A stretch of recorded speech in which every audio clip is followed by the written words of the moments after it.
السلام علیکم، آداب ناظرین، شمع اسپیڈ نیوز میں آپ کا استقبال۔ میں آپ کا دوست عبداللہ خلیدی۔ آئیے نظر ڈالتے ہیں آج کی اہم خبروں پر۔ سعودی وزارت حج و عمرہ نے عمرہ زائرین کو معیاری سہولیات فراہم نہ کرنے پر 21 عمرہ کمپنیوں کے خلاف سخت کارروائی کی ہے۔ وزارت کا کہنا ہے کہ زائرین کو بہتر، محفوظ اور آرام دہ سہولیات فراہم کرنا اولین ترجیح ہے۔ یہ اقدام سعودی وژن 2030 کے تحت عمرہ خدمات کے معیار کو مزید بہتر بنانے کی کوشش کا حصہ ہے۔ سعودی وزارت نے شدید گرمی کے پیش نظر 15 جون سے 15 ستمبر تک دوپہر 12 بجے سے 3 بجے تک کھلی دھوپ میں کام کرنے پر پابندی عائد کر دی۔ یہ پابندی پرائیویٹ سیکٹر کے تمام کارکنوں پر لاگو ہوگی۔ وزارت کے مطابق اس اقدام کا مقصد مزدوروں کی صحت اور حفاظت کو یقینی بنانا ہے۔ ہندوستانی I T company T C S کو امریکہ کے سپریم کورٹ سے بڑا جھٹکا لگا۔ عدالت نے ایک سافٹ ویئر رسائی کیس میں نظر ثانی کی درخواست مسترد کر دی۔ الزام تھا کہ ٹی سی ایس نے ایک امریکی کمپنی کے سافٹ ویئر تک غیر قانونی رسائی حاصل کی تھی۔ امریکی عدالت پہلے ٹی سی ایس کو $16.8 کروڑ ہرجانہ ادا کرنے کا حکم دے چکی ہے۔ افریقی ملک کانگو میں ایبولا وائرس کے متاثرین کی تعداد بڑھ کر 782 ہو گئی، جبکہ 181 افراد جان کی بازی ہار چکے۔ وزارت صحت کے مطابق یہ وبا بنڈی بنگیو وائرس کی وجہ سے پھیلی، جس کا کوئی منظور شدہ ویکسین یا علاج موجود نہیں۔ ماہرین کا کہنا ہے کہ اصل تعداد اس سے کہیں زیادہ ہو سکتی ہے، کیونکہ متاثرہ علاقوں میں رابطہ کاری مشکل ہو رہی ہے۔ نیٹ یو جی ری امتحان کو شفاف بنانے کے لیے مرکزی حکومت نے ٹیلی گرام پر عارضی پابندی عائد کر دی۔ حکام کے مطابق 21 جون کو ہونے والے امتحان کے دوران کسی بھی قسم کی بدعنوانی اور پیپر لیک کو روکنے کے لیے یہ قدم اٹھایا گیا۔ این ٹی اے نے کئی مشتبہ چینلز اور گروپس بھی بند کر دیے۔ حکومت نے ٹیلی گرام کو میسج ایڈیٹنگ فیچر محدود کرنے کی ہدایت بھی دی۔ جے پور میں احتجاجی مظاہرے کے دوران سی جے پی کے بانی ابھیجیت دیپکے پر نامعلوم افراد نے حملہ کر دیا۔ انہی شاہدین کے مطابق انہیں حامیوں کے کاندھوں پر اٹھائے جانے کے دوران چند افراد نے تھپڑ مارنے کی کوشش کی۔ واقعے کے بعد دونوں گروپوں میں کشیدگی پیدا ہو گئی اور ہنگامہ آرائی شروع ہو گئی۔ L B Nagar special operation team نے خفیہ کارروائی کرتے ہوئے ایک جعلی یعنی فیک خاتون ڈاکٹر سمیت 5 افراد کو گرفتار کر لیا۔ ملزمان پر غیر قانونی اسقاط حمل اور بچے کے جنس معلوم کرنے کی ٹیسٹ کرنے کا الزام ہے۔ پولیس کے مطابق ایک خاتون کے خراب طبی حالات کے بعد اس نیٹ ورک کا سراغ ملا۔ نلگنڈا پولیس نے جعلی کرنسی تیار کرنے والے ایک گروپ کا پردہ فاش کرتے ہوئے شوہر اور بیوی کو گرفتار کر لیا۔ پولیس کے مطابق ملزمان یوٹیوب ویڈیوز دیکھ کر جعلی نوٹ بنانا سیکھے تھے۔ ان کے قبضے سے 500 روپے کے متعدد جعلی نوٹ، پرنٹر، اسکینر اور دیگر سامان برآمد کیا گیا۔ تحقیقات میں یہ بھی سامنے آیا کہ مرکزی ملزم کے خلاف پہلے سے کئی سنگین مقدمات درج۔ مدھیہ پردیش کے شاہجہاں پور میں طلبہ ہاسٹل کے کچن میں کھانا پکاتے وقت پریشر کوکر زوردار دھماکے سے پھٹ گیا۔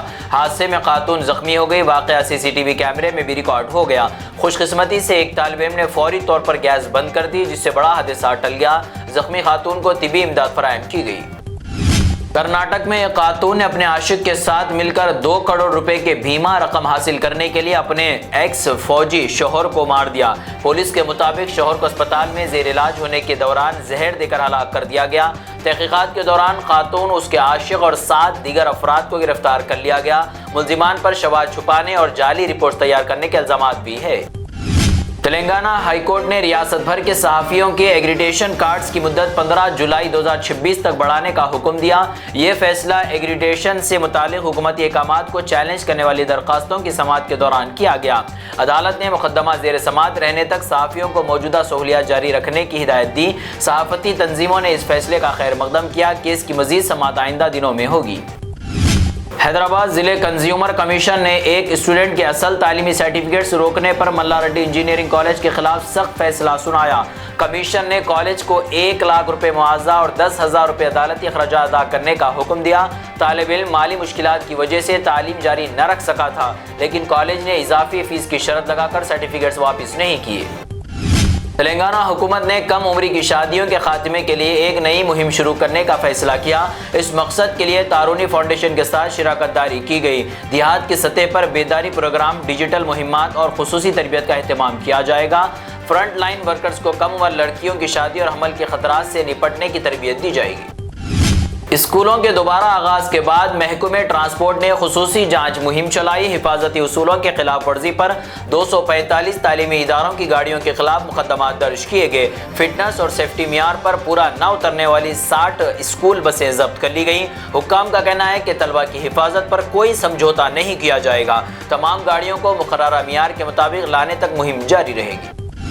تلنگانہ میں فوڈ پارک کی زمینوں کے الاٹمنٹ پر نیا تنازع سامنے آیا۔ الزام ہے کہ 72 ایکڑ اراضی آندھرا پردیش کی ایک کمپنی کو کم قیمت پر دی گئی۔ مخالفین کا دعویٰ ہے کہ مارکیٹ قیمت کے مقابلے میں زمین انتہائی سستے داموں میں الاٹ کی گئی۔ کمپنی میں ایک سابق وزیر کے بیٹے کی شراکت داری کے الزامات بھی لگائے جا رہے ہیں۔ اس معاملے پر سیاسی حلقوں میں شدید بحث جاری ہے۔ E20 پیٹرول کے استعمال سے متعلق بیان پر بحث چھڑ گئی۔ کمپنی نے پہلے کہا تھا کہ پرانی گاڑیوں میں E20 استعمال کرنے پر انشورنس دعوے متاثر ہو سکتے ہیں۔ عوامی رد عمل کے بعد کمپنی نے اپنا اعلان واپس لے لیا۔ اس معاملے نے لاکھوں گاڑیاں مالکین میں تشویش پیدا کر دی۔ لوگوں کو انجن کی طویل مدتی نقصانات اور انشورنس تحفظ پر سوالات ہیں۔ ورنگل کی رہنے والی 25 سالہ کیرتنا نے اپنی جان لے لی۔ وہ دہلی کے کمپنی میں سافٹ ویئر ملازمہ کے طور پر کام کر رہی تھی۔ اہل خانہ کے مطابق کام کے دباؤ سے اس کی ذہنی صحت متاثر ہوئی۔ چند مہینے قبل انہیں علاج کے لیے گھر واپس بلایا گیا تھا۔ واقعے کے وقت والدین گھر پر موجود نہیں تھے۔ اس افسوسناک واقعے نے ذہنی صحت کے مسائل پر نئی بحث چھیڑ دی۔ منگی بائی تنور نامی خاتون شوہر کے تشدد کا شکار ہوئی۔ شوہر نے نشے کی حالت میں مار پیٹ کرنے کے بعد انہیں گھر میں باندھ دیا۔ خاتون کے مطابق ان پر گرم لوہے سے بھی تشدد کیا گیا۔ تقریباً 24 گھنٹے قید رکھنے کے بعد شوہر پنچایت بلانے چلا گیا۔ موقع ملتے ہی خاتون نے زنجیر توڑ کر خود کو آزاد کرایا۔